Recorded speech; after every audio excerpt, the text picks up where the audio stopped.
Oh, it does work. Welcome back, my legends, and today I'm going to explain what's happening in the new trailer from Stories from the Outlands, because I've seen a lot of people confused on what's going on, but I'm going to try to explain what's going on in the Apex lore in the most simple way possible. So let's begin. So the first thing we see is that Gibby, Bangalore, and Rampart are having a few rounds of drinks, and one of the secret Easter eggs, if you look closely at the whiskey, is that it's actually made by the Witt family, so that's interesting. Now, one of the things the trailer established early on is that Bangalore and Rampart are really good friends, which makes sense because Bangalore has been stuck in the Outlands for about 18 years trying to save up money to go back home to Gridiron, and along the way it makes sense that she made some few friends, but she was impressed by the fact that Rampart is able to mod guns and make them even more deadly. You sure do know how to make a fine piece of hardware.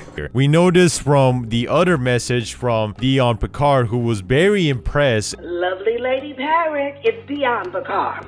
That pistol you modded for me, a thing of beauty. I made a little theory of who I think she might actually be in the future, because it sounds like she's going to play a big part in the story. But point is that Bangalore is impressed by her ability to mod guns, and even Gibby suggested that maybe she might be better at shooting than Bangalore. Clearly they're having friendship banter, because it's kind of obvious that Bangalore will be a better shooter because she was a former IMC soldier before she got stuck in the Outlands. So what do we have to know about this trailer? Well, one of the things that I noticed, if you look at the Rampart sign, you can see there's a flat line underneath it, but what's more important is what's behind the sign, and that's the city. Now, we have been telling ourselves that, are we going to Olympus or not? Are we going to World's Edge with a few map changes, or are we going to a brand new arena? And it looks like, from my opinion, it looks like we are not going to Olympus. Now, here's why. Now, a lot of people are going to say, well, maybe this is Olympus. Maybe Bangalore was able to fly there with Gibby, and that's the problem. The whole point we're building a rocket was assuming we are going to Olympus. If Bangalore and Gibby can just show up there by themselves, then what's the point of building the rocket? So some people were saying that this might be Olympus because Lova is from Olympus. Well, she has a condo in Olympus in the high-end area. So in the trailer you can see her walking down the streets, and it kind of has the same aesthetics. But is this enough evidence to say we're going to Olympus?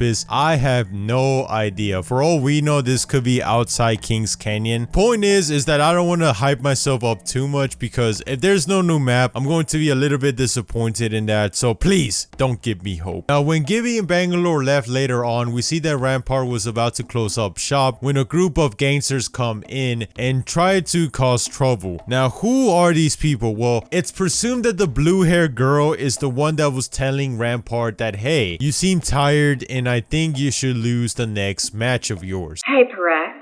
You seem tired. Up too late melting bets together? Little off your game? It makes sense. You lose the match tomorrow. You might even say people have money on it. Keep that in mind. Ah, what a lovely pleasure.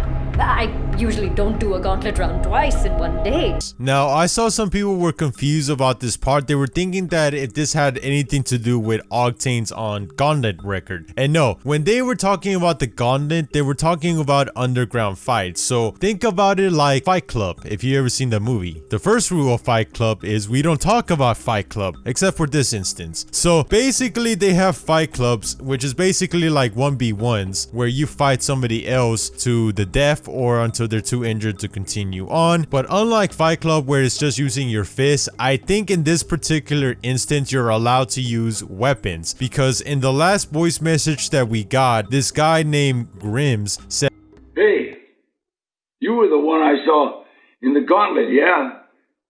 With the turret.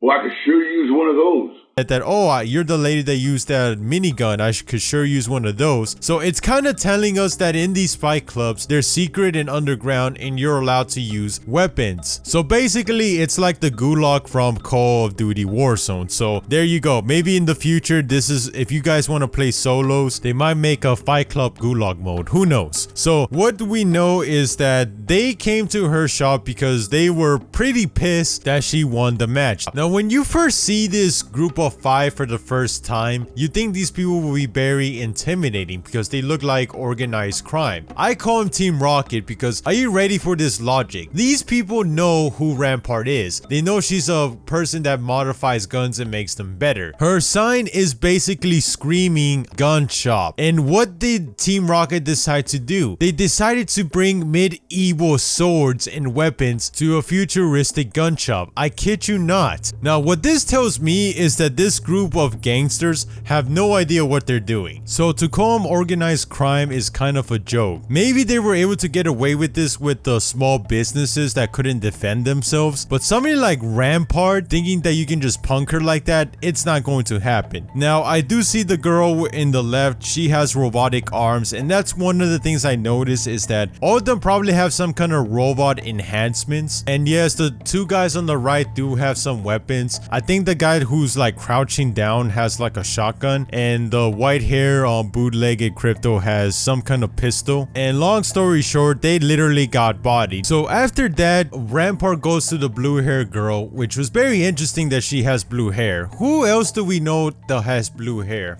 Oh yeah, Simp Jamie. I don't know if there's some kind of connection there, but point is that Rampart tells her is that, hey, where's Big Sister? So what this tells me is that Big Sister and Rampart have some kind of history with each other. I don't know if Big Sister was the one that faced Rampart in her match and lost, and that's why also they're getting revenge, but there's some kind of history with them, or maybe she's just a well-known criminal in the town. But point is that when we first see Big Sister in her little trench coat, we see that she is kind of badass. I'm not gonna lie. But as we look closer, we can see that she has red hair. Now, I've seen a lot of people trying to connect the dots saying that this could be Crypto's stepsister, Mila. Now, the reason I'm not going to jump in that train yet is because a lot of people have said, well, the eyes don't really match and Mila has some kind of striped black line in her hair and you don't see it and the hairstyles are different. Well, we now know is that Mila escaped from the syndicate and was warning Crypto that they're watching him. Now, we see something interesting. We see that Big Sister is able to summon a modified stalker. Now, interesting enough, this tells us that whoever this is can modify stalkers and make them do whatever they want. My guess is that they use some kind of data knife so that way they can reprogram it and work for her. To me, it feels like Big Sister might be like the first actual villain arc for the legend, so the quest might revolve around them trying to discover who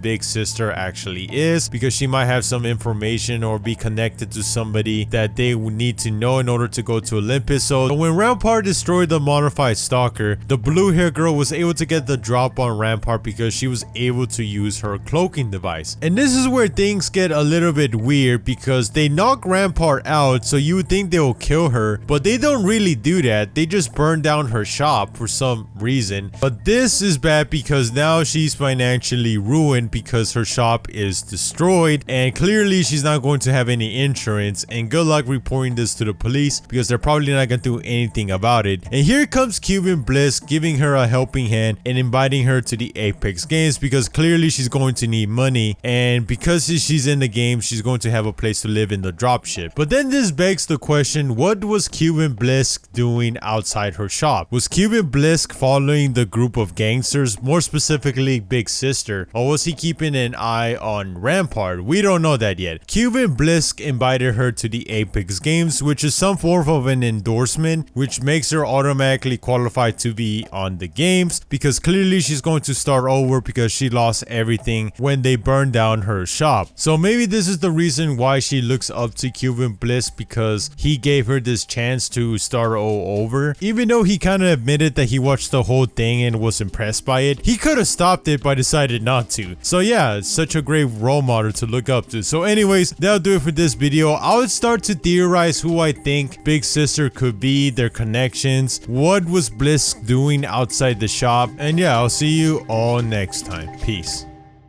An unwavering tone, I'll keep on repenting for that night so long ago. Though your hands disappear, I'll still find the place where you